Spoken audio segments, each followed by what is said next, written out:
Hi hello welcome to post 360. నేను మీ మురళీ రాపల్లి.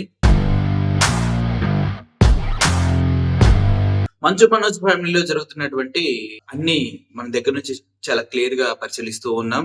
అటు మంచు మనోజ్ ని వాళ్ళ నాన్నగారు ఇంట్లోంచి వెళ్ళిపోమంటాం, ఇట్లా మంచు మనోజ్ మా నాన్న మంచోడని చెప్పడం, మంచు విష్ణు ఇన్వాల్వ్ అవ్వడం, బౌన్సర్లతో గొడవలు, ఆ తర్వాత మంచు మోహన్ బాబు గారు ఒక విలేకరిని కొట్టడం, ఆ విలేకరికి సీరియస్ గా ఇంజ్యూర్ అవ్వడం, టీవీ నైన్ వాళ్ళంతా రోడ్ ఎక్కడం, ఆ తర్వాత మళ్ళీ మోహన్ బాబు గారు వారికి ఉద్దేశపూర్వకంగా కొట్టలేదని నా ప్రైవేట్ ప్రాపర్టీలోకి వచ్చారని చెప్పడం. నిజం చెప్పాలంటే మంచు మోహన్ బాబు గారి ప్రైవేట్ ప్రాపర్టీలోకి అనుచితంగా గేట్లు బద్దలు కొట్టుకొని మంచు మనసు వెళ్తూ ఉంటే మీడియా వాళ్ళు కూడా అతనికి తానా తందాన అంటూ వచ్చేసి ఆయన మోహన్ బాబు గారు దండం పెట్టుకుంటూ వస్తూ ఉన్నా కూడా ఒక అడగకూడని క్వశ్చన్ అడిగినటువంటి టీవీ నైన్ రిపోర్టర్ కి మైక్ తీసుకుని మరి తల బద్దలు కొట్టాడు మోహన్ బాబు గారు.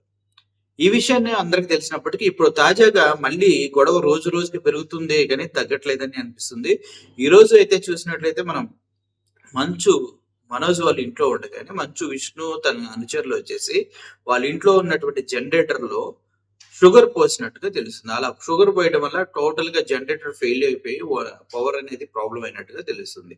సో ఇటువంటి క్రియలు మొత్తం ఎందుకు జరుగుతున్నాయి అంటే కేవలం అన్నాదమ్ముల మధ్య ఘర్షణ, తండ్రి కొడుకుల మధ్య ఘర్షణ, వీటన్నిటికి కారణాలు ఏంటి అని ఆలోచించినట్లయితే కేవలం ఈగో సాటిస్ఫాక్షన్ లేకుండానే ఇలా చేస్తూ ఉన్నారు. వాళ్ళ నాన్నగారు కూడా మంచు మనసు పైన ఎన్నో నిందలేసి చెప్తూ ఉన్నారు. అలా నిందలేసే బదులు ఎవరికి రావాల్సిన ప్రాపర్టీస్ వాళ్ళకి ఇచ్చేసి పక్కకు పంపించడం పెద్దరికంగా ఉంటుంది. కానీ మోహన్ బాబు గారు దానికి అలా ఓకే అంటలేదు.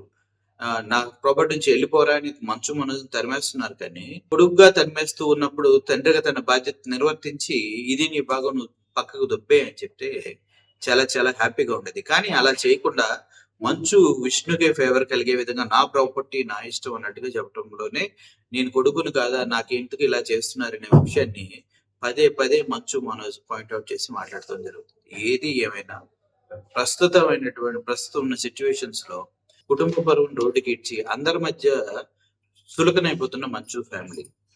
చూద్దాం, ఇటు గొడవలు సర్దుమణిగే అవకాశం అయితే కనిపించట్లేదు. ఇటు తండ్రిగా ఆయన తగ్గినా కొడుకుగా ఆయన తగ్గినా కూడా ఎంతో కొంత మంచి జరుగుతుంది ఇరు కుటుంబాలకు అనేసి ఆలోచించవలసి వస్తుంది. So thank you for watching this video. Murali signing. Thank you so much.